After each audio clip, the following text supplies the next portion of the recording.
ಆ ಎರಡು ನೆರಳುಗಳು ತುಂಬ ಹೊತ್ತಿನಿಂದ ನಡೆಯುತ್ತಲೇ ಇದ್ದವು. ದಣಿವು ಅಡರಿಕೊಂಡಿದ್ದಿರಬಹುದು, ಹೆಜ್ಜೆ ಸೋತಿರಲಿಲ್ಲ. ಅವನು ತನ್ನೆರಡು ಕೈಗಳನ್ನು ಪ್ಯಾಂಟಿನ ಜೇಬಿನಲ್ಲಿರಿಸಿಕೊಂಡಿದ್ದ. ಅವಳು ಬಿಗಿಯಾಗಿ ಎದೆ ಮೇಲೆ ಕೈ ಕಟ್ಟಿಕೊಂಡಿದ್ದಳು. ಮಾತು ಇಬ್ಬರಲ್ಲೂ ಮುಗಿದಂತಿದ್ದವು. ಅವರನ್ನೀಗ ಕಾಡುತ್ತಿದ್ದದ್ದು ಶಿವಮೊಗ್ಗೆಯ ದಟ್ಟ ಚಳಿ ಮತ್ತು ಸಣ್ಣ ಕರುಳುಗಳನ್ನು ಅದಾಗಲೇ ಅರ್ಧ ತಿಂದು ಹಾಕಿದ್ದ ಕೆಟ್ಟ ಹಸಿವು. ಇನ್ನೇನು ದೂರವಿಲ್ಲ. ಶಿವಮೂರ್ತಿ ಸರ್ಕಲ್ಲು ದಾಟಿದರೆ 5 ನಿಮಿಷದ ನಡಿಗೆ. ಅಲ್ಲಿ ಕಾಣ್ತಿರೋದೇ ಸರ್ಕಲ್ಲು ಅಂದ ಆ ಹುಡುಗ. ಅಂದಳು ಹುಡುಗಿ. ಮಾತನಾಡಲು ಶುರುವಿಟ್ಟರೆ ಚಳಿಗೆ ಹಲ್ಲು ಕಟಕಟಿಸುತ್ತವೋ, ಹಸಿವು ನೆನಪಾಗಿ ಬಿಡುತ್ತದೋ. ತಾನು ಯಾವುದಕ್ಕೆ ಎದುರುತ್ತಿದ್ದಾಳೋ ಅವಳಿಗೆ ಖಚಿತವಿರಲಿಲ್ಲ. ಅವಳ ಹೆಸರು ಪ್ರಾರ್ಥನಾ. ನಡಿಗೆ ಅವಳಿಗೆ ಹೊಸದಲ್ಲ. ಮೊದಲು ಚನ್ನರಾಯಪಟ್ಟಣದ ತನಕ ನಡೆದು ಬಂದಿದ್ದಳು. ತುಂಬ ದಣಿವೆನಿಸಿತು. ಆಮೇಲೆ ಅರಸೀಕೆರೆಯ ತನಕ ನಡೆದಳು. ಅವನು ಅವಳ ಪ್ರತಿ ಹೆಜ್ಜೆಗೂ ಹೆಜ್ಜೆ ಬೆರೆಸಿದ್ದ. ಇನ್ನೇನು ಸ್ವಲ್ಪ ದೂರ. ಅಗೋ ಅಲ್ಲಿ ಕಾಣ್ತಿರೋದೇ ಕಡೂರು. ಅವಡುಗೊಚ್ಚಿ ಸರಸರನೆ ನಡೆದು ಬಿಟ್ಟರೆ ಬೀರೂರು. ಸ್ವಲ್ಪ ಕೂಡೋಣ. ಮರದ ನೆರಳಿಗೆ ಏದುಸಿರು ಸವಿಯಲಿ. ಬೀಸುಗಾಲು ಹಾಕಿದರೆ ತರೀಕೆರೆ ಎಷ್ಟು ಹೊತ್ತಿನ ಮಾತು. ಶಿವಮೊಗ್ಗೆ ನಮ್ಮ ಗಮ್ಯವಾಗಬೇಕು ಡಿಯರ್. ಆಗ ಮಾತ್ರ ಭದ್ರಾವತಿ ತೀರ ಸಮೀಪದೆನಿಸಿಬಿಡುತ್ತದೆ. ಹಾಗಂತ ಅವನು ಉರಿ ದುಂಬಿಸುತ್ತಲೇ ಇದ್ದ. ಶಿವಮೂರ್ತಿ ಸರ್ಕಲ್ಲು ಕಣ್ಣೆದುರುಗಿತ್ತು. ಅವನ ಹೆಸರು ಹಿಮವಂತ್. ಇಷ್ಟು ಹೊತ್ತಿಗಾಗಲೇ ಮನೆಯಲ್ಲಿ ತನ್ನನ್ನು ಹುಡುಕುವುದು ವ್ಯರ್ಥವೆನ್ನಿಸಿ ಸುಮ್ಮನಾಗಿರುತ್ತಾರೆ. ಮಧ್ಯರಾತ್ರಿ ಮುಗಿಯುತ್ತಾ ಬಂದಿದೆ. ಅಂಗಳದಾಚೆಗಿನ ಕೊಟ್ಟಿಗೆಯಲ್ಲಿ ತನ್ನ ಮೆಲುಕು ಹಾಕುವುದಕ್ಕೂ ರಜೆ ಹೇಳಿ ಮಲಗಿರುತ್ತದೆ. ಮನೆಯೊಳಗಿನ ಒಳಮನೆಯ ಕಂಬಕ್ಕೆ ಅಮ್ಮ ಆತು ಕುಳಿತು ನಿದ್ರೆ ಹೋಗಿರುತ್ತಾಳೆ. ಅಪ್ಪ ಎಲ್ಲಿದ್ದಾನೋ. ಅಟ್ಟದ ಮೇಲೆ ಅಣ್ಣ ಅತ್ತಿಗೆಯ ಮೇಲೊಂದು ಕಾಲು ಬಿಸಾಡಿ ಮಲಗಿರುತ್ತಾನೆ. ಪಕ್ಕದ ತೊಟ್ಟಿಲಲ್ಲಿ ಮಗು ಕುಸು ಕುಸು. ತಾನು ಮನೆ ಬಿಟ್ಟು ಬಂದು ಎಷ್ಟು ದಿನಗಳಾದವು? 5 6 ವಾರ ಕೂಡ ಮರೆತು ಹೋಗಿದೆ. ಹೀಗೆ ಹಿಮೋ ಹೆಜ್ಜೆ ಬೆರೆಸಿ ಜೊತೆಗೆ ನಡೆಯದೇ ಇದ್ದಿದ್ದರೆ ದಾರಿಯಲ್ಲಿ ಎಲ್ಲೋ ಕುಸಿದು ಮಣ್ಣಾಗಿ ಹೋಗಿರುತ್ತಿದ್ದೆ ಅಂದುಕೊಂಡಳು ಪ್ರಾರ್ಥನಾ. ತರೀಕೆರೆ ಬಳಿ ಎಡವಿಕೊಂಡ ಹೆಬ್ಬೆಟ್ಟು ಮತ್ತೆ ಹೊಡೆಯತೊಡಗಿದೆ. ರಕ್ತ ಒರೆಸುತ್ತಿರಬೇಕು. ಬಲವಂತದಿಂದ ಕಾಲೆಳೆದಳು ಪ್ರಾರ್ಥನಾ. ಅವನು ಅವಳನ್ನೊಮ್ಮೆ ಅಕ್ಕರೆಯಿಂದ ನೋಡಿ ಜೇಬಿನೊಳಗಿನ ಕೈಯನ್ನು ಬಿಗಿ ಮಾಡಿಕೊಂಡ. ಚಳಿಗೆ ಮೂಗಿನ ತುದಿ ಮರಗಟ್ಟುತ್ತಿತ್ತು. ಯಾರು ನೀವು? ಕೇಳಿ ಬಂದ ಗೊಗ್ಗರದನಿಗೆ ಇಬ್ಬರು ಕ್ಷಣಕಾಲ ಬೆಚ್ಚಿ ಬಿದ್ದಂತೆ ನಿಂತರು. ಶಿವಮೂರ್ತಿ ಸರ್ಕಲಿನ ಈಶಾನ್ಯ ಮೂಲೆಯಲ್ಲಿದ್ದ ಕತ್ತಲಿನಿಂದ ಅನಿರೀಕ್ಷಿತವಾಗಿ ಎದ್ದು ಬಂದಿತ್ತು ಧ್ವನಿ. ಅದರ ಹಿಂದೆಯೇ ಎದ್ದು ಬಂದವನು ನೈಟ್ ಬೀಟಿನ ಪೊಲೀಸ್ ಪೇದೆ. ಮೈತುಂಬ ಕೋಟು ಧರಿಸಿದ್ದ. ಕಾಲಲ್ಲಿ ಎಣಬಾರದ ಬೂಟು. ಸರ್ಕಲ್ಲಿನಲ್ಲಿ ಉರಿಯುತ್ತಿದ್ದ ಬೀದಿ ದೀಪದ ಬೆಳಕಿನಲ್ಲಿ ಅವನ ಮುಳ್ಳು ಮುಖ ಮತ್ತಷ್ಟು ಗಡಸಾಗಿ ಕಾಣುತ್ತಿತ್ತು. ಯಾರು ನೀವು? ಮತ್ತೆ ಕೇಳಿದ್ದ. ಸಾಕಷ್ಟು ಹತ್ತಿರಕ್ಕೆ ಬಂದಿದ್ದ. ಬಲಗೈ ಬೆರಳ ಸಂಧಿಯಲ್ಲಿ ಬೀಳಿಯೊಂದು ವೃದ್ಧಗೊಂಡು ಉಳಿಯುತ್ತಿತ್ತು. ಅವಳಿಗೆ ಅದೇಕೋ ಪಕ್ಕನೆ ಅಪ್ಪ ನೆನಪಾದ. ನಾನು ಹಿಮವಂತ್. ಇವಳ ಹೆಸರು ಪ್ರಾರ್ಥನಾ. ತಣ್ಣಗಿನ ದನಿಯಲ್ಲಿ ಉತ್ತರಿಸಿದ್ದ ಹಿಮವಂತ್. ಎಲ್ಲಿಂದ ಬಂದ್ರಿ? ಪೇದೆ ಕೇಳಿದ್ದ. ಚನ್ನರಾಯಪಟ್ಟಣದಿಂದ. ಎಷ್ಟೊತ್ತಿಗೆ? ಯಾವ ಬಸ್ಸು? ಟಿಕೆಟ್ ಎಲ್ಲಿ? ಪೇದೆ ಬಾಯಲ್ಲಿ ಪ್ರಶ್ನೆಗಳಿನ್ನೂ ಇದ್ದವು. ಬಸ್ಸಿಗೆ ಬರಲಿಲ್ಲ, ನಡೆದುಕೊಂಡು ಬಂದಿದ್ದೀವಿ. ಟಿಕೆಟ್ ಎಲ್ಲಿಂದ ತರಲಿ? ಮನೆಗೆ ಹೋಗಬೇಕು. ಹಿಮವಂತನ ಉತ್ತರಗಳು ನಿರರ್ಗಳ. ಮುಳ್ಳು ಮುಖದ ಪೇದೆ ತನ್ನ ಕಳವಳಗಳಲ್ಲೆಲ್ಲ ಆಶ್ಚರ್ಯ ತುಂಬಿಸಿಕೊಳ್ಳುತ್ತಿದ್ದ. ಚನ್ನರಾಯಪಟ್ಟಣದಿಂದ ನಡೆದು ಬರುವುದೇನು? ತಲೆಗಿಲೆ ಕೆಟ್ಟಿದೆಯಾ? ನಂಬುವ ಹಾಗಾದರೂ ಹೇಳಬೇಕು. ಸುಳ್ಳು. ನಡೀರಿ ಸ್ಟೇಷನಿಗೆ. ಹುಡುಗಿನ ಆರಿಸಿಕೊಂಡು ಬಂದರೂ ಆಗಿದೆ. ಎಲ್ಲಾದರೂ ಮಿಸ್ಸಿಂಗ್ ಕೇಸು ಹಾಕಲಾಗಿದೆಯೋ ಏನೋ. ಸಾಹೇಬ ಒಳ್ಳೆಯವನಲ್ಲ. ಎಸ್ಐಗಳೆಂದರೆ ಹೇಗಿರ್ತಾರೆ ಗೊತ್ತಲ್ಲ, ಭಯಂಕರ ಸ್ಟ್ರಿಕ್ಟು. ಇನ್ನೊಂದು ಸಲ ಹೇಳ್ತೀನಿ, ನನ್ನ ಹೆಸರು ಹಿಮವಂತ್. ಇವಳು ಪ್ರಾರ್ಥನಾ. ಇಬ್ಬರಿಗೂ 18 ದಾಟಿದೆ. ಬಂದು ಕರೆದರೆ ಬೆಳಗ್ಗೆ ಎಲ್ಲಿಗೆ ಬೇಕಾದರೂ ಬರ್ತೀವಿ.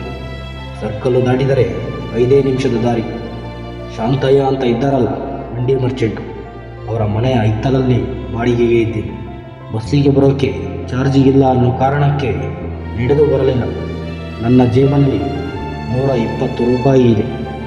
ಹಿಮವಂತ್ ಮತ್ತೇನೂ ಹೇಳಲಿಲ್ಲ. ಮತ್ತೇಕೆ ನಡೆದುಕೊಂಡು ಬಂದ್ರಿ? ಗಪ್ಪನೆ ಬಾಯಿ ಹಾಕಿದ್ದ ಪೇದೆ. ನಾವು ಜೀವನ ಪರ್ಯಂತ ಒಟ್ಟಿಗೆ ಹೆಜ್ಜೆ ಹಾಕಬೇಕು ಅಂದ್ಕೊಂಡಿದ್ದೀವಿ. ಶಿವಮೊಗ್ಗದ ತನಕನಾದರೂ ಹುಡುಗಚ್ಚಿ ನಡೀತೀವೋ ಇಲ್ವೋ ನೋಡೋಣ ಅಂತ.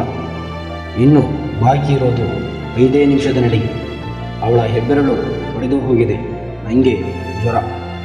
ನೀವು ಏನೇ ಮಾಡಿದರೂ ಇವತ್ತು ಮನೆ ತಲುಪಲೇಬೇಕು. ತಡಿಬೇಡಿ ನಮ್ಮನ್ನು. ನನ್ನ ಮನೆಯ ಅಂಗಳದಲ್ಲಿ ನಿಂತು ನಾಳೆ ಬೆಳಿಗ್ಗೆ ಸೂರ್ಯೋದಯ ನೋಡ್ತೀವಿ. ಈಗ ಮಾತ್ರ ಹಿಮವಂತನ ಧ್ವನಿಯಲ್ಲಿ ಸಣ್ಣದೊಂದು ಉದ್ವೇಗವಿತ್ತು. ಪೇದೆ ನಿಬ್ಬೆರಗಾಗಿದ್ದ.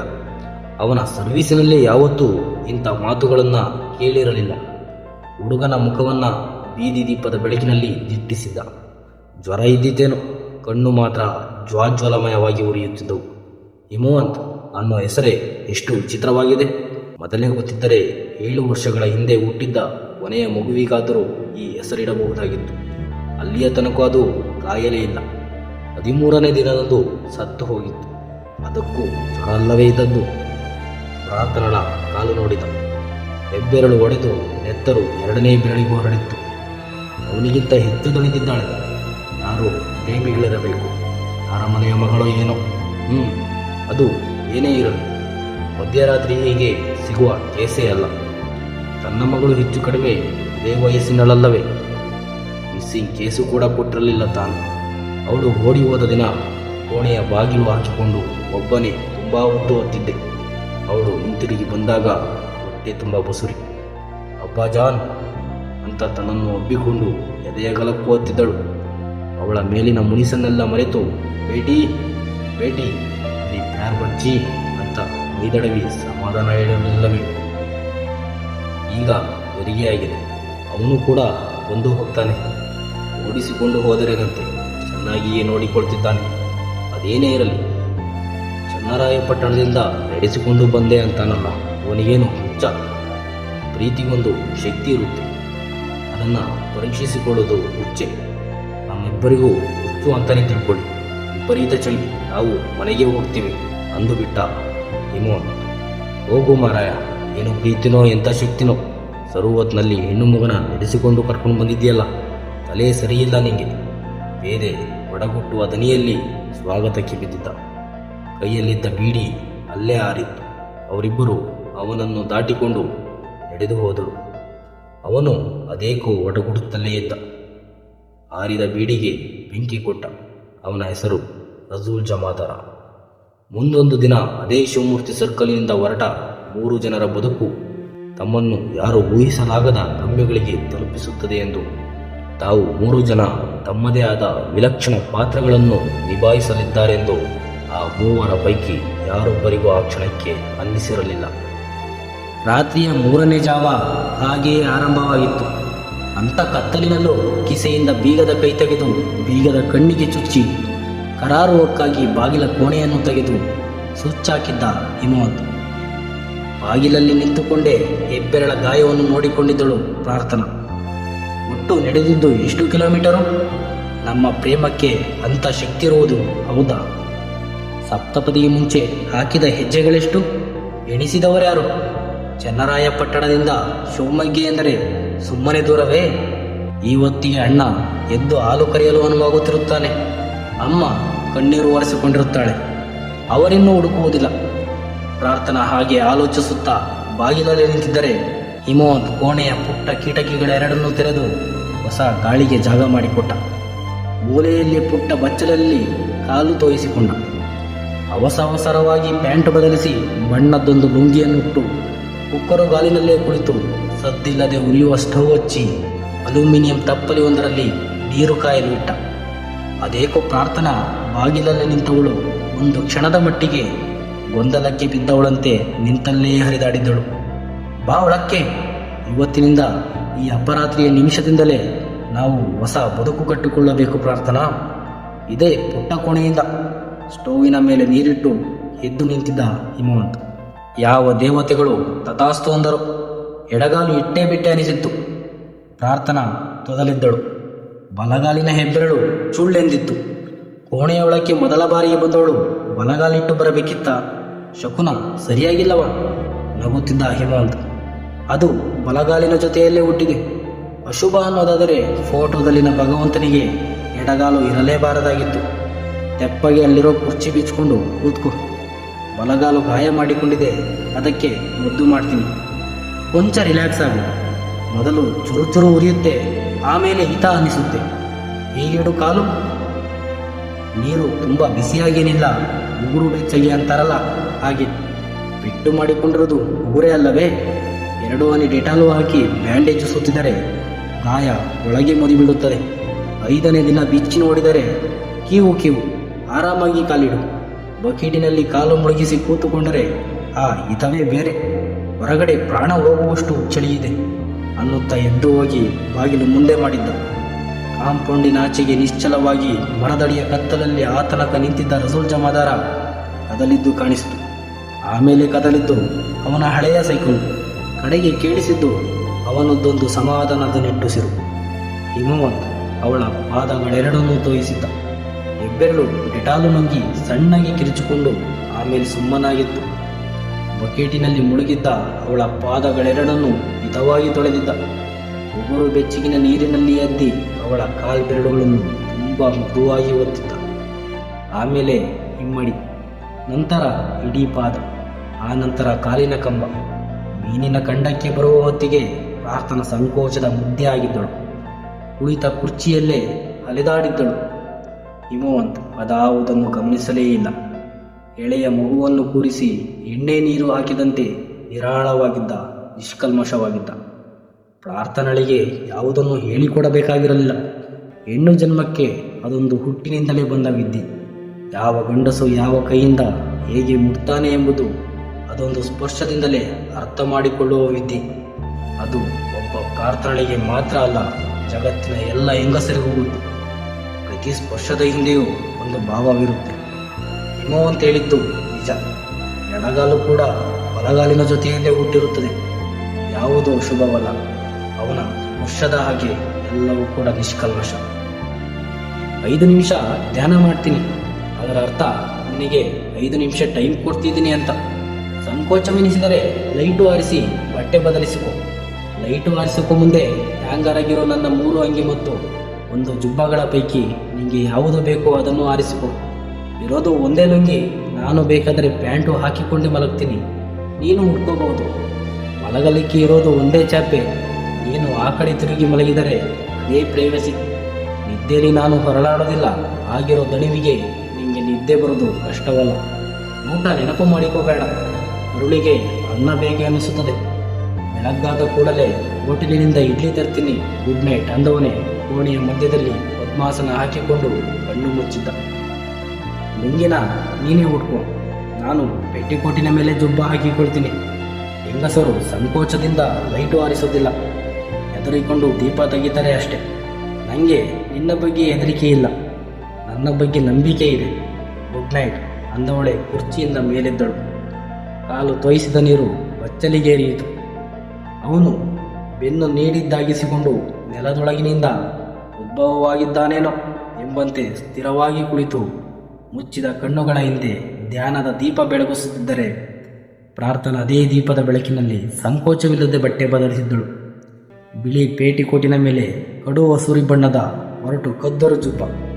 ತೋಳುಗಳು ತೀರ ಉದ್ದ ಅನಿಸಿದಾಗ ಒಳಕೈ ಕಡೆಗೆ ಮಡಿಚಿಕೊಂಡಳು. ಹೆಬ್ಬೆರಳ ಉರಿ ಕಡಿಮೆಯಾಗಿತ್ತು. ಪಾದಗಳು ತುಂಬ ಮೃದುವಾಗಿದ್ದವು. 5 ನಿಮಿಷದಲ್ಲಿ ಎಂಥ ಕಂಫರ್ಟ್ ಕೊಟ್ಟ ಹಿಮವಂತ್. ಹಾಸಿದ ಚಾಪೆಯ ಮೇಲೆ ಸ್ವಲ್ಪ ಹೊತ್ತು ಸುಮ್ಮನೆ ಕುಳಿತಿದ್ದಳು ಪ್ರಾರ್ಥನಾ. ಅವಳ ಕಣ್ಣಲ್ಲಿ ನಿದ್ದೆ ಸುರಿತಾಯಿತು. ಅವಳ ಸೌಂದರ್ಯಕ್ಕೆ ಆ ಅಪರಾತ್ರಿಯೂ ಕೂಡ ಬೆರಗಾದಂತಿತ್ತು. ಹಚ್ಚಿಟ್ಟ ದೀಪಕ್ಕೆ ಹಾಲು ಬೆರೆಸಿದಂತಹ ಬಣ್ಣ. ತನಗಿರುವ ಶ್ರದ್ಧೆಯನ್ನೆಲ್ಲ ಬಳಸಿ ಅವಳ ರೂಪ ತಿದ್ದಿರಬೇಕು ಭಗವಂತ. ಪ್ರಾರ್ಥನಾಳ ಕಣ್ಣಲ್ಲಿದ್ದದ್ದು ಸಾತ್ವಿಕ ಚೆಲುವು. ನಕ್ಕರೆ ಅದೆಂಥದ್ದೋ ಒಂದು ಸೌಮ್ಯ ಕಳೆ. ಒಂದು ಕೆನ್ನೆಯ ಮೇಲೆ ಮಾತ್ರ ಉಳಿನುಗ್ಗುತ್ತದೆ. ಮುಂದಲೆಯಲ್ಲಿ ಸುಳಿದಿರುಗಿದ ಮೀನಿನಾಕಾರಗಳಂತಹ ದಟ್ಟ ಗುಂಗರು ಕೂದಲು. ಅವಳ ಉಬ್ಬುಗಳಲ್ಲಿ ಒಂದು ಕಾನ್ಫಿಡೆನ್ಸ್ ಸರಿದಾಡುತ್ತಿತ್ತು. ಎಳತೊಟ್ಟಿಗೆ ಮುತ್ತಿಟ್ಟುಕೊಂಡಂತಿರುವ ಪುಟ್ಟ ಮಚ್ಚೆಯಲ್ಲಿ ಅದೆಂಥದ್ದೋ ಒಂದು ಅಂದ, ಅಮಾಯಕತೆ. ಹಿಮೋನ್ ಇಷ್ಟಪಟ್ಟಿದ್ದೇ ಅದನ್ನು. ಪಕ್ವಗೊಂಡ ವ್ಯಕ್ತಿತ್ವದ ಹುಡುಗಿಯರಲ್ಲಿ ಈ ಅಮಾಯಕತೆ ಸತ್ತು ಹೋಗಿರುತ್ತದೆ. ಬುದ್ಧಿ ಬೆಳೆದ ಸುಂದರಿಯರ ಮುಖದಲ್ಲಿ ತೇಲುವುದು ಅಮಾಯಕತೆ ಅಲ್ಲ, ದಡ್ಡತನ. ಕಾನ್ಫಿಡೆನ್ಸ್ ಮತ್ತು ಅಮಾಯಕತೆಗಳೆರಡು ಬೆರೆತ ಮುಖದಲ್ಲಿ ಮಾತ್ರ ಈ ಚೆಲುವು ನಲಿಸುತ್ತದೆ. ಹಾಗಂತ ಅವನೇ ಹೇಳಿದ್ದ. ಹಾಗಂದುಕೊಳ್ಳುತ್ತಿದ್ದಾಗಲೇ ಅವಳಿಗೆ ನಿದ್ರೆ. ಸುಮ್ಮನಿತ್ತು ಶಿವಮೊಗ್ಗ.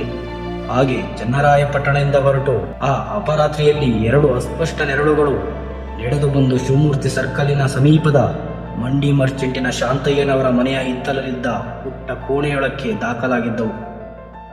ಅದನ್ನು ಯಾರೂ ಕೂಡ ಆ ಸ್ಥಿತಿಯಲ್ಲಿ ಗಮನಿಸಿರಲಿಲ್ಲ. ಒಬ್ಬ ರಸೂಲ್ ಜಮಾದಾರನನ್ನು ಹೊರತಾಗಿ ಅವನು ಕೂಡ ಸದ್ದಿಲ್ಲದೆ ಹಿಂದೆ ಬಂದು ಕಾಂಪೌಂಡಿನಾಚೆಗೆ ನಿಂತು ಅವರಿಬ್ಬರು ಕೋಣೆಗೆ ತಲುಪುವುದನ್ನು ಖಾತರಿಪಡಿಸಿಕೊಂಡೇ ಹಿಂತಿರುಗಿದ್ದ. ಆ ನೆರಳಿಗೆ ಇಡೀ ಜಗತ್ತಿನಲ್ಲಿ ಮತ್ತೊಂದು ಆಸರೆ ಇರಲಿಲ್ಲ. ಒಂದು ನೆರಳು ನಿಸ್ಸಹಾಯಕತೆಯಿಂದ ಕೈ ಚಾಚಿತ್ತು, ಇನ್ನೊಂದು ನೆರಳು ಸಮ್ಮತಿಯಿಂದ ಕೈ ಹಿಡಿದಿತ್ತು. ನಿಜಕ್ಕೂ ನನಗೊಂದು ಬದುಕು ಕೊಡ್ತೀಯಾ ಹೇಮಂತ್? ಮೊದಲ ಭೇಟಿಯ ನಂತರದ ದಿನಗಳಲ್ಲಿ ಹಾಗಂತ ಕೇಳಿದ್ದಳು ಪ್ರಾರ್ಥನಾ. ಗೊತ್ತಿಲ್ಲ, ಆದರೆ ಬದುಕು ನನಗೆ ಕೊಟ್ಟಿದ್ದನ್ನೆಲ್ಲ ನಿರ್ವಂಚನೆಯಿಂದ ನಿನಗೆ ಕೊಡ್ತೀನಿ ಪ್ರಾರ್ಥನಾ. ಅದಕ್ಕೆ ಬದಲಾಗಿ ನನಗೇನು ಕೊಡ್ತೀಯಾ ಅಂತ ನಾನು ಕೇಳುವುದಿಲ್ಲ. ಏಕೆಂದರೆ ಬದುಕು ಲೇವಾದೇವಿಯಲ್ಲ. ಒಬ್ಬರು ಕೊಡುವಂಥದ್ದು ಅಲ್ಲ, ಇನ್ನೊಬ್ಬರು ತೆಗೆದುಕೊಳ್ಳುವಂಥದ್ದು ಅಲ್ಲ. ಬದುಕು ಕಟ್ಟಿಕೊಳ್ಳುವಂಥದ್ದು. ನಿನ್ನ ಮನೆಯಿಂದ ಬಂದು ಬಿಡು ಪ್ರಾರ್ಥನಾ. ಒಂದು ನರಕ ಅಲ್ಲಿಯೇ ಮುಗಿಯಲಿ. ಚನ್ನರಾಯಪಟ್ಟಣದ ಬಸ್ ಸ್ಟ್ಯಾಂಡಿನಲ್ಲಿ ನಿನಗೋಸ್ಕರ ಕಾದಿರುತ್ತೇನೆ. ಶಿವಮೊಗ್ಗ ತಲುಪಲು ಸಾವಿರಾರು ಬಸ್ಸುಗಳಿರಬಹುದು, 10 ಅಡ್ಡ ರಸ್ತೆಗಳಿರಬಹುದು.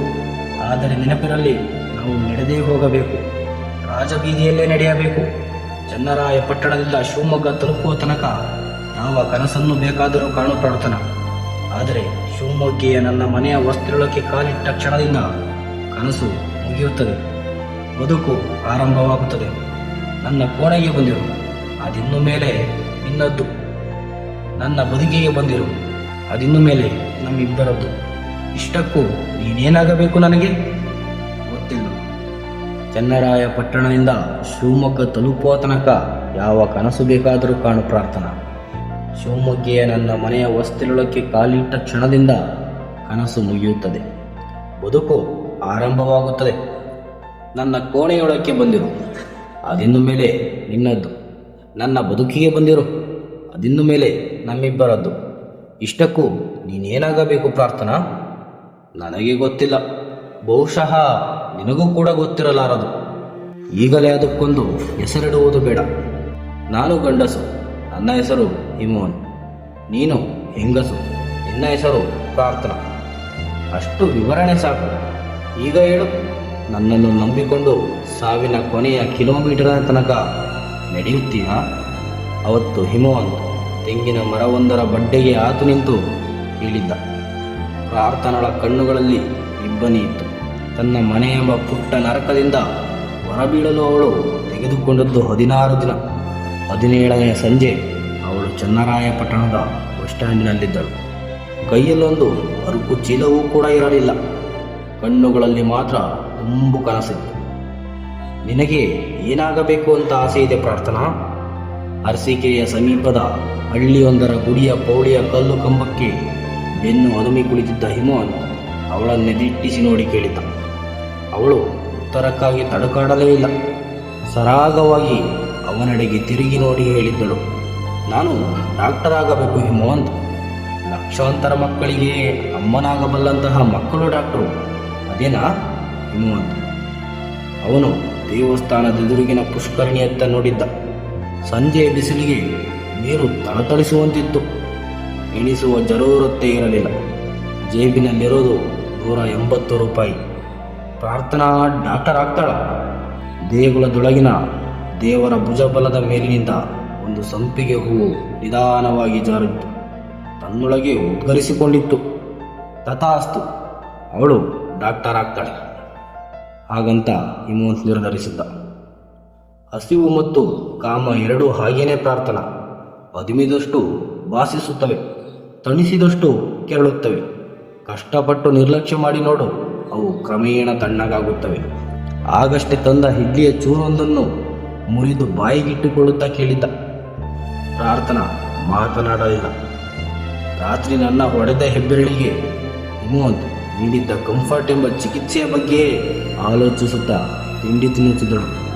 ಏಕೆಂದರೆ ಅವಳು ಬೆಳಗ್ಗೆ ಎದ್ದು ಕುಳಿತಾಗ ಅವನಿನ್ನೂ ಮಲಗಿದ್ದ. ಅವನ ಮೈ ಕೆಂಡದಂತೆ ಸುಡುತ್ತಿತ್ತು.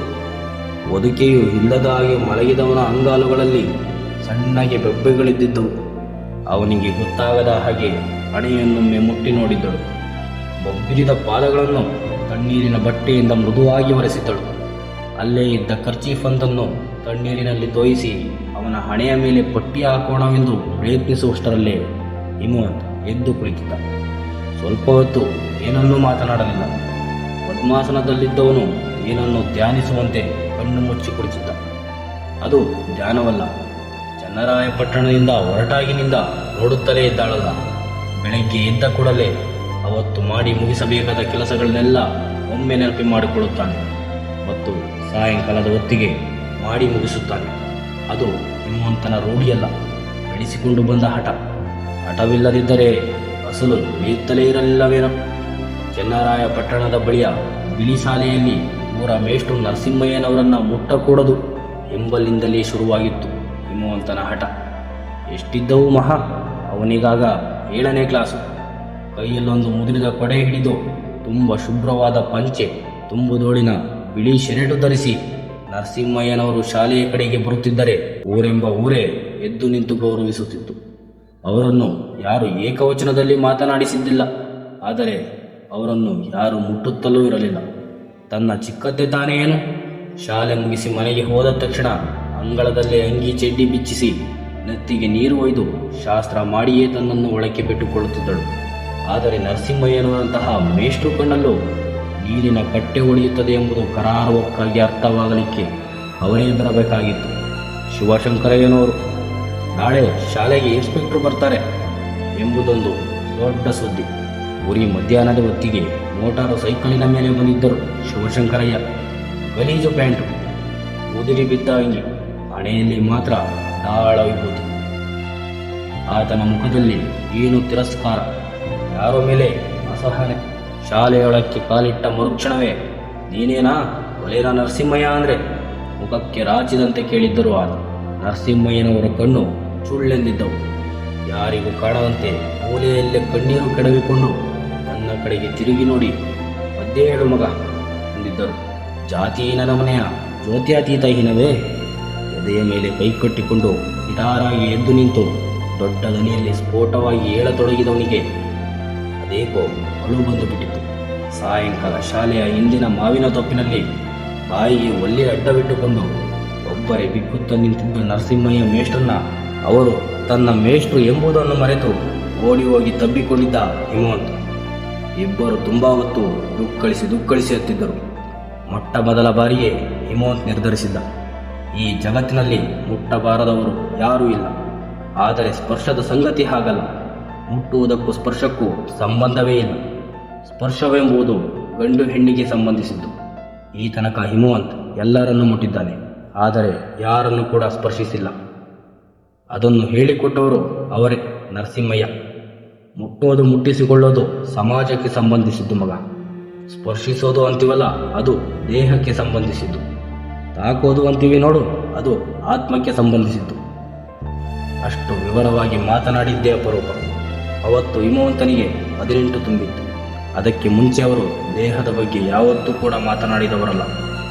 ಬಿಳಿ ಶಾಲೆಯಲ್ಲಿ 7ನೇ ಕ್ಲಾಸು ಮುಗಿಸಿ ದಿಕ್ಕು ಕಾಣದ ಗುಬ್ಬಚ್ಚಿಯಂತೆ ನಿಂತಿದ್ದ ಅವನನ್ನು ಮೊದಲ ಬಾರಿಗೆ ಚನ್ನರಾಯಪಟ್ಟಣದ ತನಕ ನಮ್ಮ ಸೈಕಲಿನ ಮೇಲೆ ಕೂಡಿಸಿಕೊಂಡು ಓದದ್ದು ಅವರೇ. ಅಲ್ಲಿ ಹೈಸ್ಕೂಲಿಗೆ ಸೇರಿಸಿದ್ದು ಅವರೇ. ನಿನಗೆ 8ನೇ ಕ್ಲಾಸು ಪಾಠ ಹೇಳಿಕೊಡುವಷ್ಟು ನಾನು ಓದಿಕೊಂಡಿಲ್ಲ ಮಗ ಅನ್ನುವ ಹೊತ್ತಿಗೆ ದನಿ ಗದ್ಗದವಾಗಿತ್ತು. ತನ್ನನ್ನು ಕ್ಲಾಸಿನಲ್ಲಿ ಕೂಡಿಸಿ ಒಬ್ಬರೇ ಸೈಕಲ್ಲು ನೂಕಿಕೊಂಡು ಹೋಗುತ್ತಿದ್ದ ನರಸಿಂಹಯ್ಯ ಎಷ್ಟೊಂದು ಅಪ್ಪನ ಹಾಗೆ ಕಾಣಿಸಿದ್ದರು. ಆಮೇಲೆ ಯಾವತ್ತೂ ಅವರು ತನ್ನನ್ನು ಸೈಕಲ್ಲು ಹತ್ತ ಕೊಡಲಿಲ್ಲ. ನಡಿಬೇಕು ಮಗ, ನಡೆದಷ್ಟು ದೇಹಕ್ಕೆ ಕಸುವು ಸಿಗುತ್ತದೆ, ಮಲಗಿದಷ್ಟು ಸುಖ ಸಿಗುತ್ತದೆ. ಹಂಗೆ ಸಿಗೋ ಸುಖ ದೇಹಕ್ಕೆ ಕಸುವು ಕೊಡೋದಿಲ್ಲ. ಅದು ನರಸಿಂಹಯ್ಯನವರು ಕಟ್ಟಿಕೊಟ್ಟ ಬುದ್ಧಿ. ಜ್ವರದಲ್ಲೇ ಎದ್ದು ಬೊಬ್ಬೆ ಇದ್ದ ಕಾಲಲ್ಲೇ ಹೋಟೆಲಿಗೆ ಹೋಗಿ ತಿಂಡಿ ತರುತ್ತೇನೆಂದ ಹೊರಟವನನ್ನು ಪ್ರಾರ್ಥನಾ ತಡೆದಿದ್ದಳು. ಈ ಸ್ಥಿತಿಯಲ್ಲಿ ಹೋಟೆಲಿನ ತನಕ ನಡೆದು ಹೋಗುವುದು ಬೇಡ. ಕಣ್ಣಲ್ಲಿ ವಿನಂತಿ ಇತ್ತು. ಅವಳ ತಕರಾರಿಗೆ ಉತ್ತರವನ್ನೇ ಕೊಡದೆ ಸಾಂಬಾರಿಗೊಂದು ಬಟ್ಟಲು ಕೈಯಲ್ಲಿ ಹಿಡಿದುಕೊಂಡು ಕೋಣೆಯಿಂದ ಹೊರಬಿದ್ದ ಹಿಮವಂತ. ಅವನ ನಡಿಗೆಯಲ್ಲಿ ಕೊಂಚವೂ ಒಳುಕಿರಲಿಲ್ಲ. ಹಿಮವಂತನ ಪ್ರತಿ ಹೆಜ್ಜೆಯೂ ಹಾಗೆ. ಅದು ತುಂಬ ಕಸುವಾಗಿರುತ್ತದೆ ಹಾಗೂ ದೃಢವಾಗಿರುತ್ತದೆ. ಅವನು ಹಠಕ್ಕೆ ಇನ್ನೊಂದೆಸರು. ಸ್ನಾನ ಮಾಡುತ್ತಿದ್ದ ಅಷ್ಟು ಹೊತ್ತು ಅವನು ಅಂಗಳದಲ್ಲೇ ಕುಳಿತಿದ್ದ. ಅವಳ ಸ್ನಾನ ಮುಗಿಸಿ ಎರಡು ಎಳೆದುಕೊಳ್ಳುವಷ್ಟರಲ್ಲಿ ಅವನ ಸ್ನಾನ ಮುಗಿದಿತ್ತು. ಕೈಗೂ ಸಾಗಿದ್ದಾಗ ಯಾರಾದರೂ ಅವನ ನೆತ್ತಿಗೆ ಬಿಸಿ ನೀರು ಎರೆದಿದ್ದರೋ ಏನೋ. ಬುದ್ಧಿ ತಿಳಿಯುವ ಹೊತ್ತಿಗೆ ಚಿಕ್ಕತ್ತೆ ಅಂಗಳದಲ್ಲಿ ನಿಲ್ಲಿಸಿ ದೋ ಅಂತ ತಣ್ಣೀರು ರೂಢಿ ಮಾಡಿಸಿಬಿಟ್ಟಿದ್ದಳು. ಬಡತನವೆಂಬುದು ತೀರ ಶಾಪವೇನಲ್ಲ, ಕಷ್ಟಪಟ್ಟು ಬಿಟ್ಟರೆ ಪಳಗಿ ಬಿಡುವ ರೂಢಿ. ಆದರೂ ಎಳೆದುಕೊಳ್ಳುತ್ತಿದ್ದ ಪ್ರಾರ್ಥನಾಳ ಕಣ್ಣು ಸಣ್ಣಗೆ ನಡುಗಿದ್ದವು. ಹಾಗೆ ಇಬ್ಬರು ತಯಾರಾಗಿ ಕೋಣೆಯಿಂದ ಈಚೆಗೆ ಬರುವ ಹೊತ್ತಿಗೆ ಶಿವಮೊಗ್ಗೆ ನಿನ್ನೊಂದು ಮುಂಜಾವು ತಳತಳಿಸುವಂತೆ ಮಾಡಿತ್ತು. ರಾತ್ರಿಯ ಕತ್ತಲಲ್ಲಿ ಆ ದಡುವಿನಲ್ಲಿ ಸುಮ್ಮನೆ ಕಾಲಿಳಿಯುತ್ತಾ ಬಂದು ರೂಮಿಗೆ ಸೇರಿಕೊಂಡಿದ್ದೊಂದೇ ನೆನಪು. ಮಂಡಿ ಮರ್ಚೆಂಟು ಶಾಂತಪ್ಪನವರ ಮನೆಯ ಸುತ್ತ ಅಂಥದ್ದೊಂದು ಮಟ್ಟಸವಾದ ಕೈತೋಟವಿರುವುದನ್ನು ಪ್ರಾರ್ಥನಾ ಗಮನಿಸಿಯೇ ಇರಲಿಲ್ಲ. ಬಲಗಡೆಯ ಮೂಲೆಯಲ್ಲೊಂದು ಪುಟ್ಟ ಬಾವಿ, ಅದಕ್ಕೊಂದು ರಾಟಿ, ಯಾರೋ ಸೇದಿ ಬಿಟ್ಟು ಹೋದ ಹಗ್ಗ. ಪ್ರಿಯತಮನ ಹೆಗಲ ಮೇಲೆ ತೋಳು ಬಿಸಾಡಿದ ಹೆಣ್ಣಿನಂತೆ ಬಾವಿಯ ಮೇಲಿನ ರಾಟಿಗೆ ಹಗ್ಗ ಕಚ್ಚಿಕೊಂಡಿತ್ತು. ಅಂದ ಹಾಗೆಯೇ ಹೇಮಂತನ ಭುಜ ಮತ್ತು ತೋಳುಗಳು ಎಷ್ಟು ಬಲಿಷ್ಠ ಅಲ್ಲವೇ? ರಾತ್ರಿ ಅವನು ಅಂಗಿ ಬಿಚ್ಚಿದಾಗಲೇ ನೋಡಿದ್ದು ಅಂದುಕೊಂಡಳು ಪ್ರಾರ್ಥನಾ. ಬನ್ನಿ ಬನ್ನಿ, ಅದಿಲ್ಲಿಗೆ ಹೋಗಿಬಿಟ್ಟಿದ್ರಿ? ಇವರು ಯಾರು, ನೆಂಟರು ಬಂದಿರೋ ಆಗಿದ್ದಾರೆ ಅನ್ನುತ್ತಲೇ ಮನೆಯ ಕದ ಬಿಚ್ಚಿದ್ದ ಶಾಂತಪ್ಪ. ಮಧ್ಯ ವಯಸ್ಕ ಮನುಷ್ಯ, ಮಕ್ಕುತಲೆಯ ಹಣೆಯ ಮಧ್ಯೆ ಮಟ್ಟಸವಾದ ವಿಭೂತಿ, ಅದರ ಗರ್ಭದಲ್ಲೊಂದು ಗಂಧದ ಬೊಟ್ಟು, ಕೊರಳಿಗೆ ಬೆಳ್ಳಿಯ ಲಿಂಗ ಕಟ್ಟಿಕೊಂಡಿದ್ದಾರೆ. ಹೆಗಲ ಮೇಲೆ ಕೆಂಪು ಟವಾಲು. ಅದೇ ಟವಾಲಿನಿಂದ ವರಾಂಡ ದಾಟಿ ಒಳಮನೆಯಲ್ಲಿ ಹಾಕಿದ್ದ ಎರಡು ಕಬ್ಬಿಣದ ಕುರ್ಚಿಗಳ ಮೇಲೆ ಅಗೋಚರ ಧೂಳನ್ನು ಪಟಪಣೆನೆ ಜಾಡಿಸಿ, ಕೂತ್ಕೊಳ್ಳಿ, ಯಾಕೋ ದಣಿದಂಗಿದ್ದೀರಿ, ತಿಂಡಿ ಮಾಡಿಸ್ತೀನಿ. ಲೇ, ಇತ್ಲು ಮನೆ ಹೈಮಣ್ಣ ಬಂದಿದ್ದಾನೆ, ತಿಂಡಿ ಮಾಡು. ಶಾಂತಪ್ಪನವರ ದನಿಯಲ್ಲಿ ಅದೇಕೋ ಸಡಗರವಿತ್ತು. ಆದರೆ ಹಿಮವಂತನನ್ನು ಇತ್ತಲ ಮನೆ ಹೈಮಣ್ಣ ಎಂದದ್ದನ್ನು ಕೇಳಿ ಸಣ್ಣದೊಂದು ನಗೆ ಪ್ರಾರ್ಥನಾಳ ತುಡಿಯಲ್ಲಿ ಲಾಸ್ಯವಾಡಿ ಸುಮ್ಮನೆ ಆಯಿತು. ಬ್ಯಾಡಿ, ಈಗ ತಾನೇ ತಿಂಡಿ ತಿನ್ಕೊಂಡು ಬಂದ್ವಿ. ನನಗೊಂದು ಮುಖ್ಯವಾದ ವಿಚಾರ ಮಾತಾಡೋದಿತ್ತು. ಆಮೇಲೆ ನೀವು ಮಂಡಿ ಕಡೆ ಹೋಗ್ಬಿಟ್ರೆ ತಡವಾದೀತು ಅನ್ನುತ್ತಾ ಬೇಗನೆ ಎದ್ದು ಬಂದೆ. ಈಕೆಯ ಹೆಸರು ಪ್ರಾರ್ಥನಾ ಅಂತ, ನನ್ನ ಪರಿಚಯದವಳು, ಓದ್ಕೊಂಡಿದ್ದಾಳೆ. ಇನ್ನ ಮೇಲೆ ನನ್ನ ಜೊತೆಲೇ ಇರ್ತಾಳೆ. ಮೊದಲು ಅದನ್ನು ಹೇಳಿಬಿಡಬೇಕಂತ ಬಂದೆ. ಇತ್ತಲಲ್ಲಿರ್ತೀವಿ, ಮದುವೆ ಆಗದಿರೋ ಹುಡುಗ ಹುಡಿ. ಹಿಮೋನ್ ತಡವರಿಸಿದ್ದ. ಅದಕ್ಕೇನಂತೆ, ನಮ್ಮ ಮನೆಯವಳು ಇದ್ದೇ ಇರ್ತಾಳೆ. ಅವ್ರಿಗೆ ಯಾವ ಸಂಕೋಚವೂ ಬೇಕಾಗಿಲ್ಲ. ನೀವಿಲ್ಲದಾಗ ಅವರು ಇಲ್ಲೇ ಬಂದಿರಲಿ. ನಿಮ್ಮ ಜೊತೆಲೇ ಇರ್ತಾರೆ ಅಂದಮೇಲೆ ಅವರು ಬೇರೆ ಹೇಗಾಗ್ತಾರೆ? ಶಾಂತಪ್ಪನವರಿಗೆ ಹಿಮವಂತನ ಮಾತಿನ ದಾಟಿ ಮತ್ತು ಆತಂಕಗಳೆರಡೂ ಅರ್ಥವಾಗಲಿಲ್ಲ. ಶುದ್ಧ ಗೋಡೆ ಮನುಷ್ಯ. ಮದುವೆ ಆದ ಬಗ್ಗೆ, ಆಗದ ಬಗ್ಗೆ, ಆಗದಿರುವ ಬಗ್ಗೆ ಅದರೆಡೆಗೆ ಆತನ ಗಮನವೇ ಅರಿಯಲಿಲ್ಲ. ತುಂಬ ಲೋಕಾಭಿರಾಮವಾಗಿ ಮಾತನಾಡುತ್ತಲೇ ಹೋದರು. ಎರಡನೇ ವಿಷಯ, ಅದೇ ಮುಖ್ಯವಾದದ್ದು. ನಿಮ್ಮ ಆಶ್ರಯ ನನಗೆ ಯಾವತ್ತೋ ಸಿಕ್ಕಿದೆ, ಇವಳಿಗೂ ಸಿಗುತ್ತೆ ಅಂತ ವಿಶ್ವಾಸವಿತ್ತು.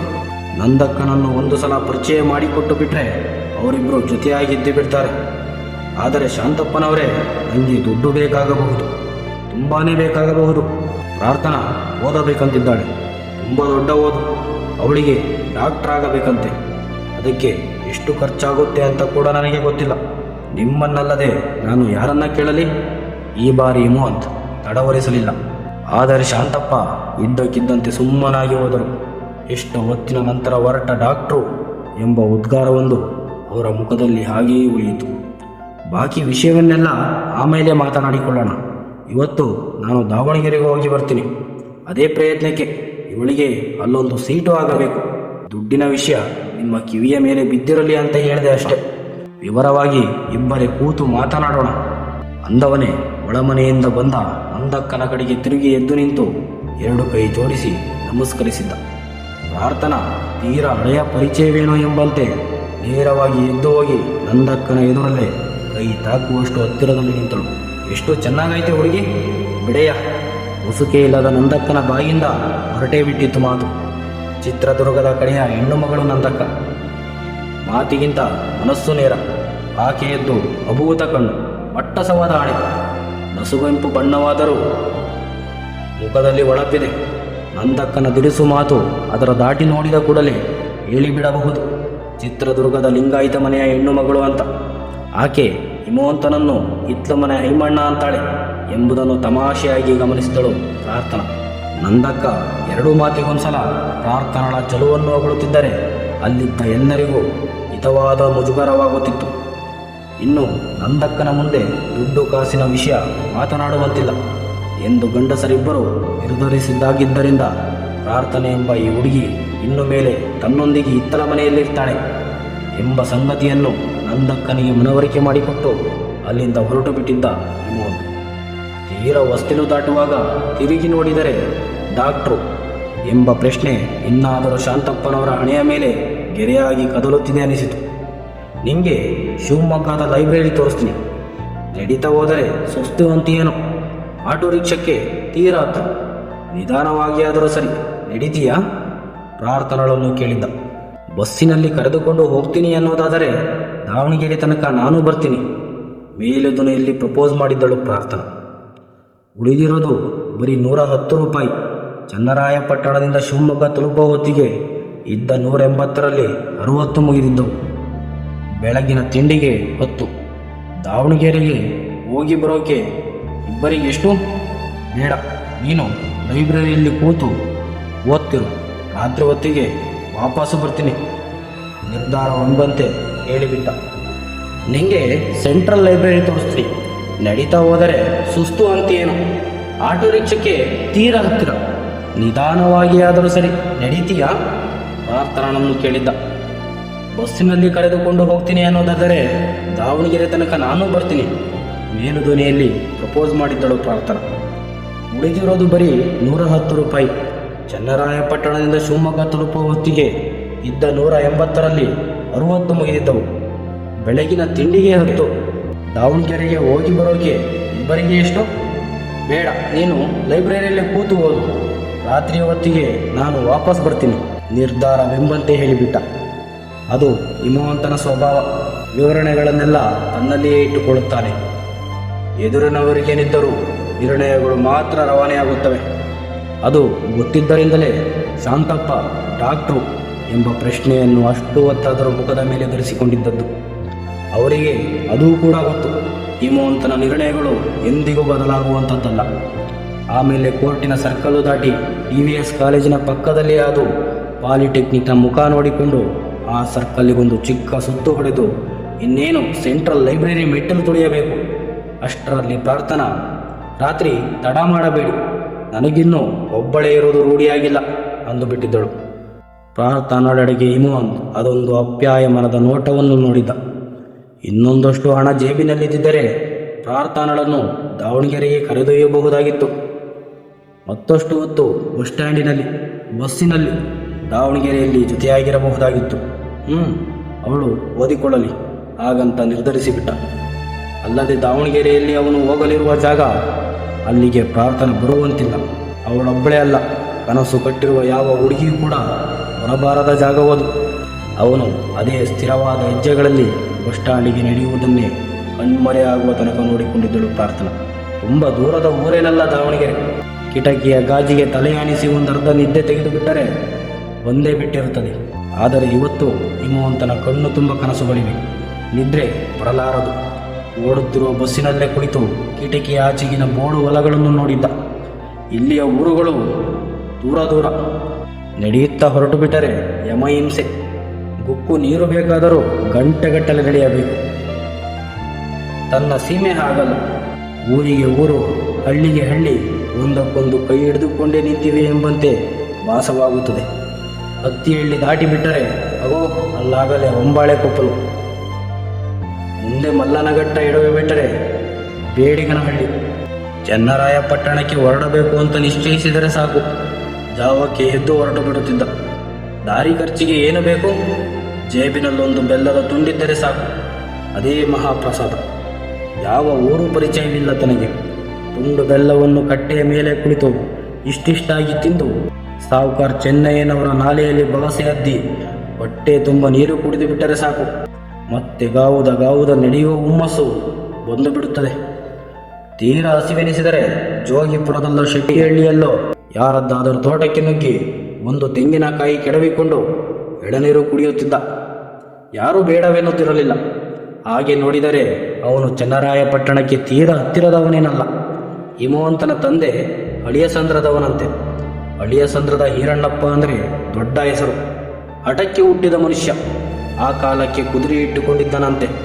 ಪಂಚಾಂಗ ಅನ್ನೋ ವಸ್ತುಗಳನ್ನು ಎಡಗೈಯಲ್ಲೂ ಮುಟ್ಟುತ್ತಿರಲಿಲ್ಲ. ತಿಥಿ, ವಾರ, ನಕ್ಷತ್ರ, ಗ್ರಹಣಗಳೆಲ್ಲವೂ ಬಾಯ್ತುದಿಯಲ್ಲೇ. ಆದರೆ ಜನ ಅದಕ್ಕೆಲ್ಲ ಎದುರುತ್ತಿದ್ದದ್ದು.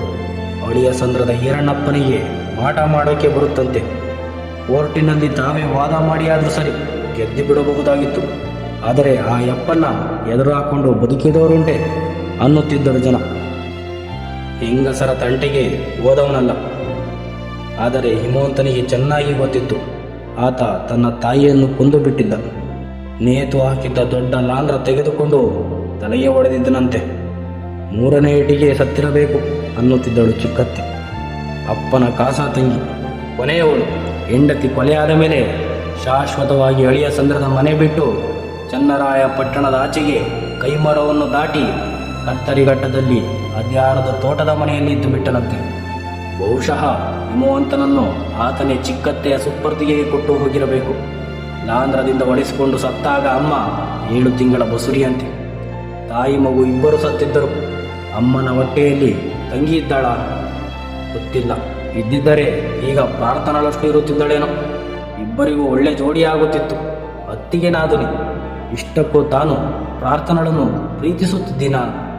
ಮದುವೆಯಾಗುವಷ್ಟು ಗೊತ್ತಿಲ್ಲ, ಮದುವೆಯಾಗಬಲ್ಲಷ್ಟು, ಆದರೆ ಬಾಳಿಸುವಷ್ಟು ಪ್ರಾಮಾಣಿಕತೆ ಖಂಡಿತ ಇದೆ. ನೋಡೋಕೆ ಅಳಿಯಸಂದ್ರದ ಈರಣ್ಣಪ್ಪನ ಹಾಗೆ ಕಾಣ್ತೀಯ ಅಂತ ಜನ ಅಂತಾರೆ. ಆದರೆ ಹಿಮವಂತನಿಗೆ ಚೆನ್ನಾಗಿ ಗೊತ್ತು, ತನ್ನಲ್ಲಿ ಪ್ರತಿಷ್ಠಾಪಿತಳಾಗಿರುವವಳು ಅಮ್ಮ. ರುದ್ರ ಭೀಕರ ಜಲಪಾತದ ಮುಂದೆ ಬೆಚ್ಚಿ ಬಿದ್ದಂತೆ ಅರಳಿ ನಿಂತ ಪುಟ್ಟ ಹೂವು ಅಮ್ಮ. ಏನೇನು ಅನುಭವಿಸಿ ಬದುಕಿದ್ದಳೋ, ಅದೆಂಥ ನೋವು ಉಂಡು ಸತ್ತಳು. ಕತ್ತರಿಘಟ್ಟದ ಅಪರಿಚಿತರ ತೋಟದ ಮನೆ ಸೇರಿಕೊಂಡ ಮೇಲೆ ಅಪ್ಪ ಕೂಡ ಶಾನೆ ದಿನ ಬದುಕುಳಿಯಲಿಲ್ಲ. ಜನಕ್ಕೇನು ಬಾಯಿಗೆ ಬಂದ ಹಾಗೆ ಮಾತನಾಡಿಕೊಳ್ಳುತ್ತಾರೆ. ರಾತ್ರಿಗಳಲ್ಲಿ ಅಪ್ಪ ತಲೆ ಕೆಳಗಾಗಿ ತೋಟದಲ್ಲಿದ್ದ ಮರವೊಂದಕ್ಕೆ ನೇತು ಬೀಳುತ್ತಿದ್ದನಂತೆ. ಚಿಕ್ಕ ಮಗುವಿನಂತೆ, ತೀರ ಹಸುಗೂಸುವಿನಂತೆ ಧ್ವನಿ ತೆಗೆದು ವಿಕಾರವಾಗಿ ಹೇಳುತ್ತಿದ್ದನಂತೆ.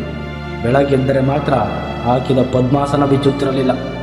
ಆದರೆ ಮಾಟ ಮಾಡುವುದನ್ನು ತಾನಾಗಿ ತಾನೇ ಬಿಟ್ಟು ಬಿಟ್ಟಿದ್ದನಂತೆ. ತೀರ ಯಾರಾದರೂ ಹುಡುಕಿಕೊಂಡು ಬಂದರೆ ಮತ್ಯಾರೋ ಮಾಡಿದ ಮಾಟಕ್ಕೆ ತಿರುಗು ಮಾಡಿಕೊಡುವನಂತೆ.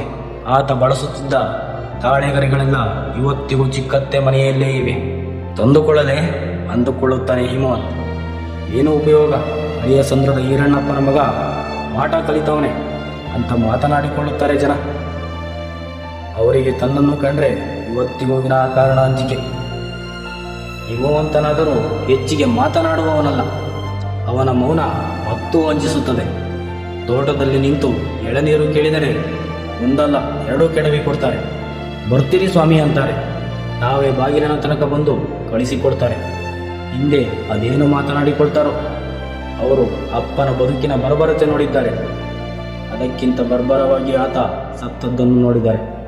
ಕದಬಳ್ಳಿ ಸಮೀಪದ ಸಿಂಬ್ಲಿಗೆಯಲ್ಲಿ ಅದ್ಯಾವನು ಮೈ ಮೇಲೆ ಶನಿ ಮಹಾತ್ಮ ಬರ್ತಾನೆ ಅಂತ ನಾಟಕವಾಡುತ್ತಿದ್ದಕ್ಕೆ ಅಪ್ಪ ಮಠ ಮಧ್ಯಾಹ್ನದಲ್ಲಿ ಅವನನ್ನು ಒಟ್ಟಾಡಿಸಿಕೊಂಡು ದೊಣ್ಣೆ ಎತ್ತುಕೊಂಡು ಹೋಗಿಬಿಟ್ಟಿದ್ದನಂತೆ. ಹಾಗೆ ಹೋಗುತ್ತಾ ಅದೇನು ಮಂತ್ರ ಹೇಳಿಕೊಂಡನು.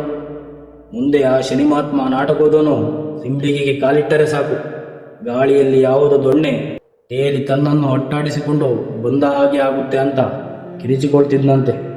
ಅಂಥ ಮನುಷ್ಯ ಅಪ್ಪ. ಓಡಿ ಬೆಳಗೊಳದಲ್ಲಿ ಅದ್ಯಾವುದೋ ಹೆಂಗಸಿಗೆ ಹಿಡಿದ್ದ ಪ್ರೇತಾತ್ಮವನ್ನು ಬಿಡಿಸಿ ಮರಕ್ಕೆ ನೇತು ಹಾಕಿ ದಿನಗಟ್ಟಲೆ ಅದನ್ನು ಅಲ್ಲೇ ಬಿಟ್ಟು ದೇಶಾಂತರ ಹೋಗಿಬಿಟ್ಟಿದ್ದನಂತೆ. ಅದ್ಯಾರೋ ಅಗಸಿನ ಗಂಡಸಿನ ಪ್ರೇತಾತ್ಮವಂತೆ. ಅದು ಮಧ್ಯಾಹ್ನದ ಹೊತ್ತು ಯಾರಾದರೂ ಒಬ್ಬಂಟಿಯಾಗಿ ಆ ಮರದ ಹತ್ತಿರಕ್ಕೆ ಹೋದರೆ ಸಾಕು, ಒಳೆಯಾಗಿದ್ರೆ ಬಟ್ಟೆ ಬಿಚ್ಚಿಕೊಡಿ, ಒಪ್ಕೊಡ್ತೀನಿ ಅನ್ನುತ್ತಿತ್ತಂತೆ. ಕಡೆಗೆ 1 ವರ್ಷವಾದ ಮೇಲೆ ಧೂಳಿ ಹೊನ್ನವಳ್ಳಿಯ ಶಾನುಭೋಗರ ಮನೆಗೆ ಅಪ್ಪ ಬಂದಿದ್ದಾನೆಂಬ ಸುದ್ದಿ ಕೇಳಿದ್ದ ಓಡಿ ಬೆಳಗೊಳದ ಜನ ಖುದ್ದಾಗಿ ಹೋಗಿ ಅಪ್ಪನ ಕೈಕಾಲು ಹಿಡಿದು ಮರಕ್ಕೆ ನೇತು ಹಾಕಿ ಹೋದ ಪ್ರೇತಾತ್ಮವನ್ನು ಬಿಡುಗಡೆ ಮಾಡಿಸಿದ್ದರಂತೆ. ಅಂತ ಅಪ್ಪ ಸತ್ತದ್ದು ಮಾತ್ರ ಸಾಯಬಾರದ ಸಾವೆ. ಇಡೀ ದೇಹ ಕೊಳೆತಿತ್ತಂತೆ. ಪ್ರಾಣವಂತೂ ಹೋಗಿಬಿಟ್ಟಿತ್ತು. ಹಲ್ಲುಗಳೆಲ್ಲ ಉದುರಿ ಹೋಗಿದ್ದವಂತೆ. ಬಲಗೈಯಂತೂ ಸೇದಿ ಹೋಗಿತ್ತು. ತೋಟದ ಮನೆಯ ಹತ್ತಿರಕ್ಕೆ ಯಾರಾದರೂ ಹೋದರೆ ದುರ್ವಾಸನೆಯಂತೆ. ಚಿಕ್ಕತ್ತೆ ಹೇಳೋಳಲ್ಲ, ಅಮ್ಮನನ್ನು ಕೊಂದ ಪಾಪ ಆತನಿಗೆ ಮೈ ತುಂಬಾಡರಿಕೊಂಡಿತ್ತು. ಕೆಲವೇ ತಿಂಗಳಲ್ಲಿ ಹಾಗಾಗಿ ಹೋದ. ಪರಿಚಯದವರು ಬಂದು ಬಾಗಿಲಲ್ಲಿ ಊಟವಿಟ್ಟು ಹೊರಟು ಹೋಗುತ್ತಿದ್ದರಂತೆ. ಮನೆಯೊಳಗಿನ ದುರ್ವಾಸನೆಯನ್ನು ಯಾರಿಂದಲೂ ಭರಿಸಲು ಆಗುತ್ತಿರಲಿಲ್ಲ. ಮಾತನಾಡಿಸೋಣವೆಂದರೆ ಹೆದರಿಕೆ ಬೇರೆ. ಕಡೆಗಂತೂ ಕಣ್ಣು ಕೂಡ ಹೋಗಿಬಿಟ್ಟಿದ್ದವು. ತಟ್ಟೆ ಎಲ್ಲಿದೆ ಎಂಬುದನ್ನು ತಾನೇ ವಾಸನೆ ಹಿಡಿದು ಪತ್ತೆ ಹಚ್ಚಿಕೊಂಡು ಹೊರಳಾಡಿ ಅದರ ಮುಂದೆ ಬಿದ್ದು ತಟ್ಟೆಗೆ ಬಾಯಿ ಹಾಕಿ ಪಚಪಚನೆ ತಿನ್ನುತ್ತಿದ್ದನಂತೆ. ಮುಂದೆ ಅದನ್ನು ಕೂಡ ನಿಲ್ಲಿಸಿಬಿಟ್ಟ. ಮಗುವಿನ ದನಿಯಲ್ಲಿ ವಿಕಾರವಾಗಿ ಪ್ರಾಣಿ ಊಳಿಡುವಂತೆ ಊಳಿಟ್ಟು ಅಳುತ್ತಿದ್ದ. ಯಾವಾಗ ಸತ್ತನು? ಹೆಣದ ವಾಸನೆ ವಿಪರೀತವಾದ ಮೇಲೆಯೇ ಜನ ಕೂಡ ನೋಡಿಕೊಂಡದ್ದು. ಚಿಕ್ಕತ್ತೆ ಹೋಗಿದ್ದಳಂತಲ್ಲ, ಶವ ಸಂಸ್ಕಾರ ಮಾತ್ರ ಭರ್ಜರಿಯಾಗಿ ಮಾಡಿದ್ದರಂತೆ. ಅಳಿಯ ಸಂದ್ರದಿಂದ ಹಿಡಿದು ಚನ್ನರಾಯ ಪಟ್ಟಣದ ತನಕ ಎಲ್ಲ ಹಳ್ಳಿಯವರು ಮನೆಗೆ ಒಬ್ಬರಂತೆ ಸೇರಿದ್ದರು. ಸಿಂಬ್ಳಿಗೆಯಂತೂ ಊರಿಗೆ ಊರೇ ಎದ್ದು ಬಂದಿತ್ತು. ಹೇಮವಂತನಿಗೆ ಯಾವುದು ನೆನಪಿಲ್ಲ. ಅಳಿಯ ಸಂದ್ರದ ಕಡೆಗೆ ಹೋದಾಗಲೆಲ್ಲ ಮಾಟದ ಈರಣ್ಣಪ್ಪನ ಮಗನಂತೆ ಎಂದು ಯಾರಾದರೂ ಮಾತನಾಡಿಕೊಂಡರೆ ಜೀವ ಹಿಂಡಿದಂತೆ ಆಗುತ್ತದೆ. ಇನ್ನೇನು ಆ ನೆಲದ ಋಣವೇ ಮುಗಿಯಿತಲ್ಲ. ಹೋದರೆ ಬಿಳಿ ಶಾಲೆಗೆ ಹೋಗಬೇಕು ಅಷ್ಟೆ, ಅದು ಚಿಕ್ಕತ್ತೆ ಮನೆಗೆ. ಮಾಟದ ವಿವರಗಳಿರುವ ತಾಳಿಗರಿಗಳನ್ನು ತರುವುದಕ್ಕೆ ಹೋಗಲೇಬೇಕಾ?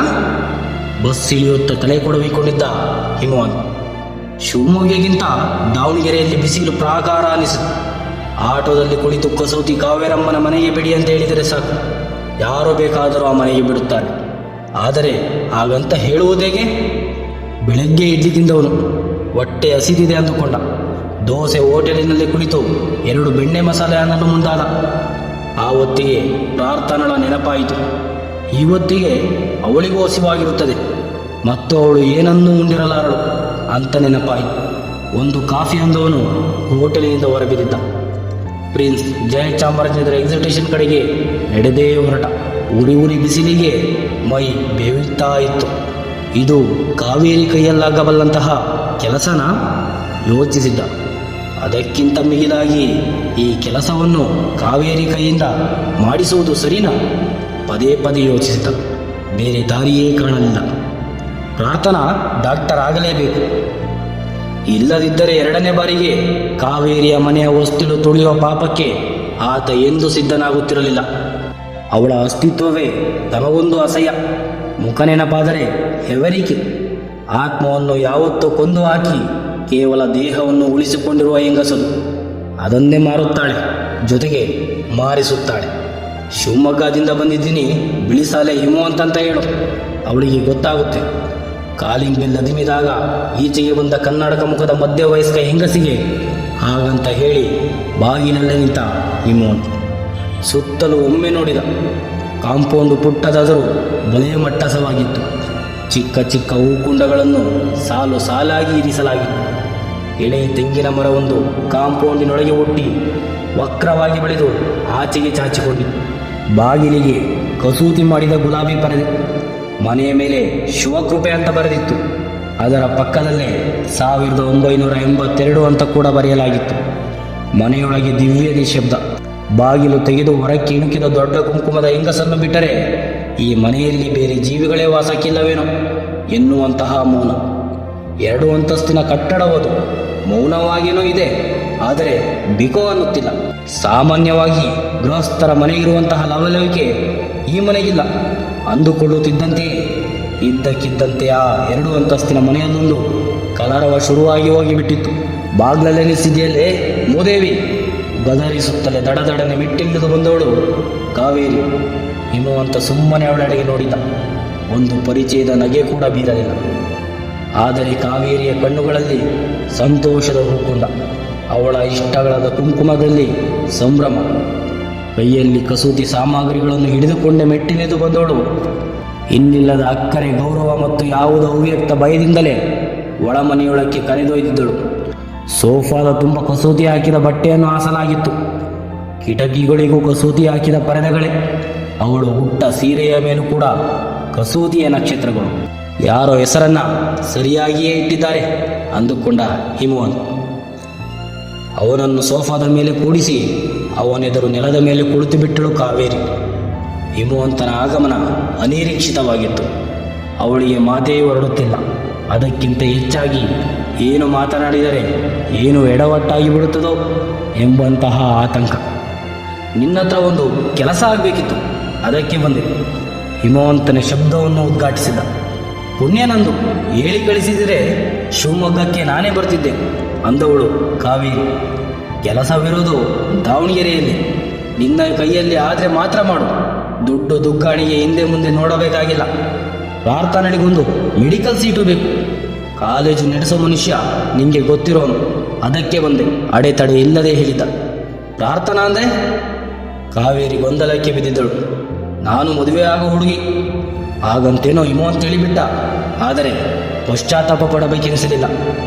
ಮದುವೆ ಆಗುವಷ್ಟು ಪ್ರೀತಿಸುತ್ತೀನ ಅವಳನ್ನ ಎಂಬಂತಹ ಪ್ರಶ್ನೆಗೆ ಅಲ್ಲೇ ಉತ್ತರ ಸಿಕ್ಕಂತಾಗಿ ಬಿಟ್ಟಿತ್ತು. ಕರ್ಕೊಂಡು ಬಂದಿದ್ದರೆ ಕಣ್ಣಾರೆ ನೋಡ್ತಿದ್ದೆ ಅಂದವಳು ಗಕ್ಕನೆ ಮಾತು ನಿಲ್ಲಿಸಿದಳು ಕಾವೇರಿ. ಹಿಮವಂತನಿಗೆ ತನ್ನೆಡೆಗೆ ಎಂಥದ್ದೋ ಒಂದು ಉತ್ಕಟ ದ್ವೇಷವಿದೆ ಎಂಬುದು ಕಾವೇರಿಗೆ ಚೆನ್ನಾಗಿಯೇ ಗೊತ್ತಿತ್ತು. ಎರಡನೇ ಬಾರಿಗೆ ಅವನು ಈ ಮನೆ ವಸ್ತು ತುಳಿದಿದ್ದೇ ಒಂದು ಆಶ್ಚರ್ಯ. ಮೊದಲ ಬಾರಿಗೆ ಬಂದಾಗ ಇದೇ ಸೋಫಾದ ಮೇಲೆ ಕುಳಿತಿದ್ದ. ಅವತ್ತು ಈ ಮನೆಯ ದೀಪ ಉಳಿಸಿದ್ದೇ ಅವನು.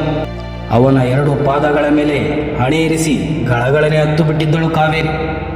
ಅವಳಿಗಿಂತ ತುಂಬ ಚಿಕ್ಕವನು ವಯಸ್ಸಿನಲ್ಲಿ. ಆದರೆ ಭಗವಂತ ಮಾತ್ರ ಮಾಡಬಾರದಂತಹ ಉಪಕಾರ ಮಾಡಿದ್ದ ತನ್ನ ಮನೆಗೆ. ಮಗಳು ಜಾನ್ವಿ ಇವತ್ತಿಗೂ ಕೂಡ ತನ್ನ ಟೇಬಲಿನ ಮೇಲೆ ಹಿಮವಂತನ ಫೋಟೋ ಇಟ್ಟುಕೊಂಡಿದ್ದಾಳೆ. ದೇವರಿಗಿಂತ ಮುಂಚೆ ಅವನಿಗೆ ನಮಸ್ಕಾರ ಮಾಡುತ್ತಾಳೆ. ಅವತ್ತು ಹಿಮವಂತನೇ ಇಲ್ಲದಿದ್ದರೆ ಜಾನ್ವಿಯ ಬದುಕು ಏನಾಗಿ ಹೋಗುತ್ತಿದ್ದೋ. ಇಷ್ಟು ಮಾತ್ರದ ಮಾತು ಕೇಳೋದಿಕ್ಕೆ ಅಲ್ಲಿಂದ ಬರಬೇಕಾಗಿತ್ತ? ಯಾರು ಕೈಯಲ್ಲಾದರೂ ಹೇಳಿ ಕಳಿಸಿದ್ದರೆ ಸಾಕಿತ್ತು. ಮೆಡಿಕಲ್ ಸೀಟು ಅಂದರೆ ಸ್ವಲ್ಪ ದೊಡ್ಡ ಲೆಕ್ಕಾಚಾರವೇ. ಆದರೆ ತಲೆ ಕೆಡಿಸಿಕೊಳ್ಳಬೇಕಾಗಿಲ್ಲ. ಅದೆಷ್ಟೇ ಲಕ್ಷ ಆದರೂ ಸರಿ, ಈ ಕೆಲಸ ತಪ್ಪೋದಿಲ್ಲ, ಮಾಡಿಕೊಡ್ತೀನಿ ಅಂದಳು ಕಾವೇರಿ. ನಿನ್ನ ಕೆಲಸ ಅದಲ್ಲ. ಎಷ್ಟು ಲಕ್ಷ ಅಂತ ಒಂದು ಕಾರ್ಡು ಬರಿ. ಸೀಟು ಕೈ ತಪ್ಪಬಾರದಷ್ಟೇ. ದುಡ್ಡಿನ ವ್ಯವಸ್ಥೆ ಈಗಾಗಲೇ ಆಗಿದೆ. ಇಷ್ಟೊಂತು ಮೊದಲೇ ಹೇಳೋಕ್ಕಾಗುತ್ತೇನೋ ನೋಡು. ಪ್ರಾರ್ಥನಾಳ ರಿಸಲ್ಟ್ ಬಂದ ಮೇಲೆ ನಾನು ಮತ್ತೆ ಬರ್ತೀನಿ ಅಂದವನೇ ಎದ್ದು ನಿಂತ ಹಿಮವಂತ್. ತನ್ನ ಮನೆಯಲ್ಲಿ ಹಿಮವಂತ್ ಗುಡುಕು ನೀರು ಕುಡಿಯುವುದಿಲ್ಲ ಎಂಬುದು ಕಾವೇರಿಗೆ ಚೆನ್ನಾಗಿಯೇ ಗೊತ್ತು. ಬಾಗಿಲ ತನಕ ಬೀಳ್ಕೊಡುವಳಂತೆ ಬಂದಳು. ಮಧ್ಯೆ ಕೋಣೆಯಿಂದ ಇಬ್ಬರು ಹುಡುಗಿಯರ್ಯಾರೋ ಇಣಿಕಿ ನೋಡಿದರು. ಕಣ್ಣಲ್ಲೇ ನಗರಿದವಳು ಕಾವೇರಿ. ಅವನು ತೀರ ಕಾಂಪೌಂಡು ದಾಟುವಾಗ ಪ್ರಾರ್ಥನಾ ಅನ್ನೋ ಹೆಸರು ಎಷ್ಟು ಚೆನ್ನಾಗಿದೆ. ದೇವರು ನಿಮ್ಮನ್ನ ತಣ್ಣಗಿಟ್ಟರಲ್ಲಿ ಅಂದು ಬಿಟ್ಟಳು. ಸೂಳೆಯ ಮಾತು ಸತ್ಯವಾಗುತ್ತಂತೆ, ಹೌದಾ? ತನ್ನಲ್ಲಿಯೇ ತಾನು ಕೇಳಿಕೊಂಡಿದ್ದ ಹಿಮವಂತ. ಗೇಟಿನ ಚಿಲಕ ಅದುಮುವಾಗ ಮಾತ್ರ ಜಾನ್ವಿ ಹೇಗಿದ್ದಾಳೆ ಅಂತ ಕೇಳೋಣ ಅಂದುಕೊಂಡವನು ಇತ್ತೀಚೆಗಷ್ಟೇ ಅವಳ ಪತ್ರ ಬಂದಿದೆಯಲ್ಲ ಅನ್ನಿಸಿ ಸುಮ್ಮನಾದ. ಅವನು ಕಾಂಪೌಂಡಿನಿಂದ ಹೊರಬಿದ್ದಿದ್ದ. ಬೀದಿ ತಿರುವಿನಲ್ಲಿ ಕಣ್ಮರೆ ಆಗುವ ಹೊತ್ತಿಗೆ ಅದೇಕೋ ಕಾವೇರಿಯ ಕಣ್ಣುಗಳು ತುಂಬಿ ಬಂದಿದ್ದವು.